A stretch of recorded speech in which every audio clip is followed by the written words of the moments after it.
আসসালামু আলাইকুম। রমজান মাসে আমাদের কাজে কোনো ক্লান্তি নেই। ক্লান্তি বলতে খামারের কাজই নেই। একদম কাজ কমে গেছে। তো সকালবেলা উঠে শুধু ডিম তুলে খাবার দেওয়া এবং দুপুরে খাবার দেওয়া এবং রাত্রে খাবার দিলেই শেষ। আর কিছু করতে হয় না। তো এখন সকালবেলা আমি আমাদের হাঁসের ডিমগুলো তোলার জন্য আসছি।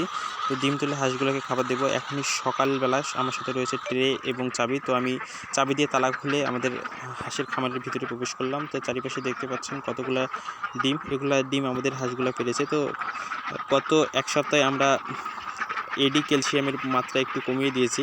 তো যার কারণে আমাদের হাঁসের ডিম একটু কমে গেছে। তো আমরা ডিম কমার জন্য কিন্তু এডি ক্যালসিয়ামের মাত্রা কমিয়ে দিই নাই। আমাদের হাঁসের ডিমগুলো একটু বড় বড়, যদি ডিমগুলো ছোট হয় তার কারণে আমরা এডি ক্যালসিয়াম একটু কম পরিমাণে দিয়েছিলাম, কিন্তু যার কারণে আমাদের ডিমগুলো পড়ে গেছে, আমরা বুঝতে পারিনি। তো আমাদের সকালবেলা উঠে আমাদের হাঁসগুলোকে ডিম তুলে তারপরে খাবার দিলাম আমাদের হাঁসগুলোকে। তো হাঁসগুলো খাচ্ছে। তো খাবার দেওয়া শেষে আমি আমাদের হাঁসগুলোকে পুকুরে ছেড়ে দিব। আমাদের হাঁসগুলোকে পুকুরে ছেড়ে দিলাম এবং হাঁসগুলো গোসল করতেছে। এখানে দেখবো কোন হাঁসটা গোসল করতে নামে আর কোন হাঁসটা নামে না।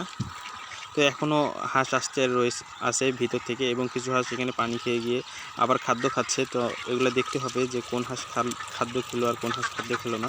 তো এখানে আরও কিছু হাঁস রয়েছে, এগুলো বাইরে গোসল করার জন্য আসতেছে। তো যদি এরকমভাবে হাঁস পানিতে না নামে তাহলে বুঝতে হবে এই হাঁসটার জ্বর রয়েছে। তো যাই হোক, আমি দেখতেছি যে কোন হাঁসটা গোসল করতেছে, কোন হাঁসটা খাচ্ছে। এগুলো দেখতেছি যে কোন হাঁসটা খাচ্ছে না। তো না হলে ওই হাঁসটাকে ধরে দেখবো ওই হাঁসটার কী হয়েছে।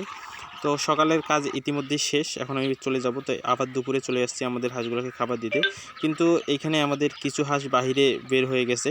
তো এই হাঁসগুলোকে আবার ভিতরে ডুবাতে হবে। তো 3টা হাঁস আমি ভিতরে ডুবাইলাম ঘিরার ভিতরে, কিন্তু বাহিরে এখনও 4টা হাঁস রয়েছে। তো আগে হাঁসগুলোকে খাবার দিয়ে দেই।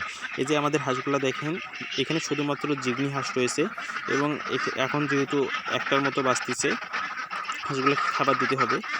তো দেখেন আমাদের হাঁসগুলা একদম শুধু জিগনি হাঁস। তো আমি আমাদের হাঁসগুলোকে খাবার দিয়ে দিয়েছি, এবং বাইরে যে হাঁসগুলো রয়েছে ওই হাঁসগুলোকে ভিতরে ডুবাবো। তো ওই হাঁসগুলোকে ডুবানোর জন্য আমাকে আজকে পুকুরে নামতে হয়েছিল।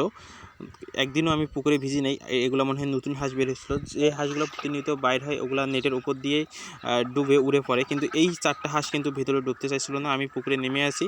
তো আমি মনে করছিলাম যে প্রথমে ঢেল দিয়ে মনে হয় উঠে যাবে ভয় দেখালেই, কিন্তু উঠতেছিল না। পরে আমাকে পুকুরে নামতে হয়েছিল হাঁসগুলো ওঠানোর জন্য। তো যদি আমার ভিডিওটি ভালো লেগে থাকে তাহলে চ্যানেলটি সাবস্ক্রাইব করে বেল আইকনে প্রেস করে পাশে থাকবেন।